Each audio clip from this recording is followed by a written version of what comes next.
Muy buenas noches, soy estudiante de la Universidad Virtual del Estado de Guanajuato. Mi nombre es Alejandra Karina Ramos Martínez, matrícula 22018165, nombre del reto, la personalidad y su validación ante el registro civil. Nombre del módulo, Derecho de Personas y Familia, licenciatura en Derecho, nombre del asesor educativo Jorge Armando Chavero Rangel. Definición de los atributos de la personalidad. Se refiere a las cualidades que distinguen a una persona, ya sea natural o jurídica, y que permiten su identificación y reconocimiento dentro del ordenamiento jurídico. Estos atributos son esenciales para el ejercicio de derecho y cumplimiento de obligaciones. Los atributos son nombre, domicilio, estado civil, capacidad y patrimonio. En nombre encontramos personas físicas y morales. En personas físicas, el nombre es un derecho que se adquiere al nacer y se plasma en el acta de nacimiento. Permite tanto la identificación de la persona como su diferenciación de cualquier otra. En el nombre propio, en México, cada estado regula a través del Código Civil las reglas de registro y se legaliza en la inscripción del registro civil. Posteriormente al nombre propio vienen los apellidos. En México, algunos estados te permiten que a elección de los padres primero se ponga el apellido materno y luego el apellido paterno, aunque la costumbre señala que primero es el del padre.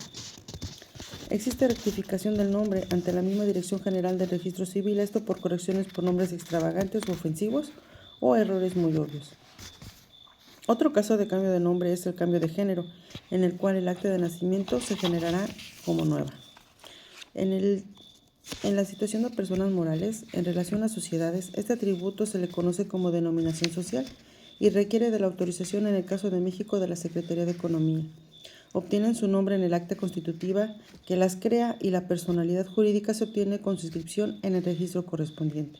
Así como las personas físicas adquieren su nombre a través del acta de nacimiento, las personas morales adquieren su nombre a través de un trámite denominado autorización de uso de denominación o razón social. Después de autorizado el nombre, es necesario agregar al final del nombre una modalidad determinada por la ley que le dio vida a la sociedad. Dependiendo de la ley, son las modalidades existentes y por lo tanto corresponden a un régimen jurídico en específico. En este encontramos leyes y la ley, por ejemplo, me dice que aquí tenemos Código Civil, Ley General de Sociedades Mercantiles, Ley Federal del Trabajo, entre otras. El nombre es régimen jurídico o modalidad. Tenemos sociedad anónima, asociación civil, sociedad anónima promotora de inversión de capital variable, sociedades cooperativas de ahorro y préstamo. Como en las actas de nacimiento, también se puede cambiar el nombre de una sociedad bajo los requerimientos que establece la Ley General de Sociedades Mercantiles. El otro atributo es domicilio.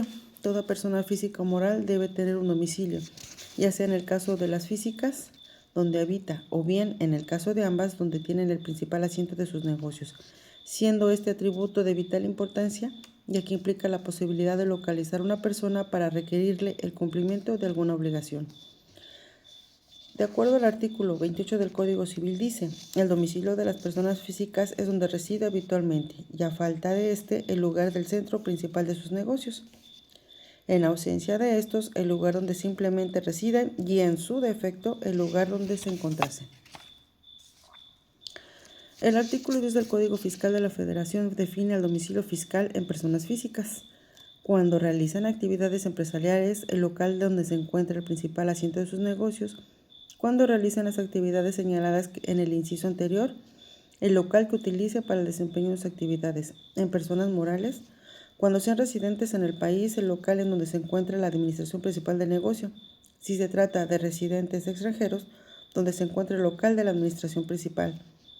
En domicilio de negocios es actividad comercial, en domicilio procesal, en cualquier litigio se reciben documentos de notificación. La finalidad es que la certeza jurídica de la persona involucrada sea certera. Domicilio registrado ante autoridades es el que se registra ante autoridades determinadas atendiendo a la necesidad del sujeto. Tenemos también otro atributo que se llama estado civil o político. El estado civil solo aplicará para las personas físicas. Este atributo proporciona a la persona física un estatus frente a la sociedad. También se le conoce como estado civil.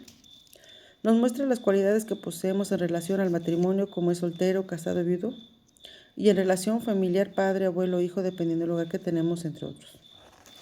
Este atributo ayuda a comprender cuáles son los derechos y obligaciones y los deberes y beneficios que le corresponden a cada persona. El siguiente atributo es la capacidad. Este atributo se divide entre capacidad de goce, la implica el disfrute de derechos y capacidad de ejercicio, la que implica la posibilidad de obligarse en lo personal frente a terceros. En las personas morales cuentan con ambas capacidades de goce y ejercicio, sin embargo, en las personas físicas la capacidad de goce y ejercicio se adquiere al nacer, mientras que la capacidad de ejercicio se adquiere con la mayoría de edad, y esto siempre y cuando no exista un impedimento en lo personal, como por ejemplo que se encuentre en estado de interdicción. Cuando se requiere resaltar alguna palabra o frase, va en negritas, no entre comillas, y solo va entre comillas el texto que se extrae textualmente de alguna obra.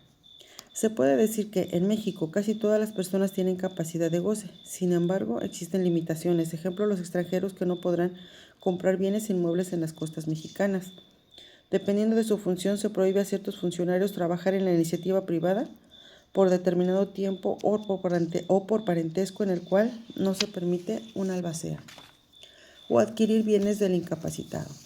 La capacidad de goce se puede clasificar en grados. Grado mínimo, al ser concebido pero no nacido. Menores de edad, existen restricciones por ser menores de edad. Mayor de edad, aquellos mayores que no tienen pleno uso de sus facultades mentales. Capacidad de ejercicio. Esto es la aptitud de usar derechos y obligaciones. Es poder usar esas capacidades para celebrar en su nombre actos jurídicos.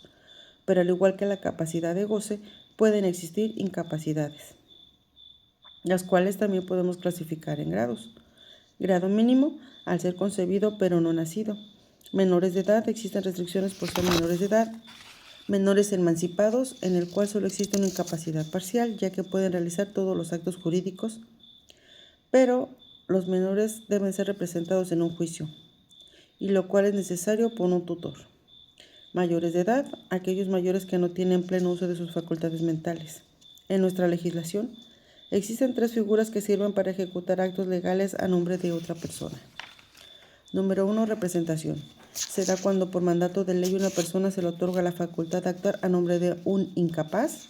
Esta se da en la patria potestad y la tutela. Mandato. Es un contrato bilateral, el cual el mandatario se obliga a ejecutar por cuenta del mandante los actos jurídicos que éste le encargue.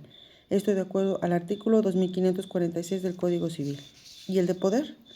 Es un contrato bilateral, el cual en el mandatario se obliga a ejecutar por cuenta del mandante los actos jurídicos que éste le encargue.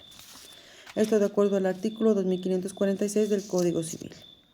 Existen 3 tipos de poderes, de acuerdo en el artículo 2554 del Código Civil Federal.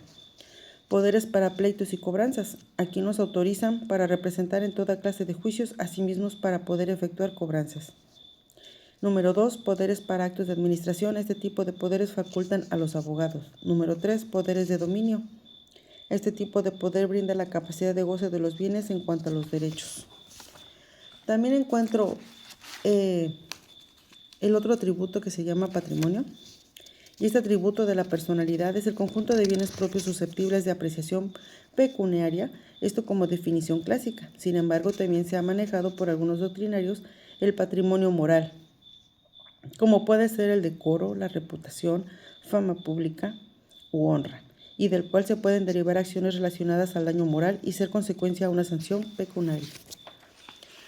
También se deriva el patrimonio familiar. La familia es el núcleo esencial de la sociedad. Son bienes como la casa, habitación y la parcela cultivable. Estos bienes son inhabitables y no estarán sujetos a embargo ni a gravamen alguno. Estos se encuentran establecidos en el Código Civil, en sus artículos del 723 al 746. La cifra referente será referida por cada estado. Para conformar el patrimonio familiar es necesario que los interesados se presenten ante el juez de lo familiar y comprueben lo siguiente: los bienes muebles e inmuebles, mayoría de edad del solicitante, domiciliación del lugar, existencia de la familia cuyo favor se va a constituir, propiedad de los bienes destinados y que están libres de gravamen y que el valor de los bienes no exceda de los máximos fijados. Si se cumplen las condiciones exigidas, se probará la constitución de patrimonio de familia, ordenando su inscripción en el registro público.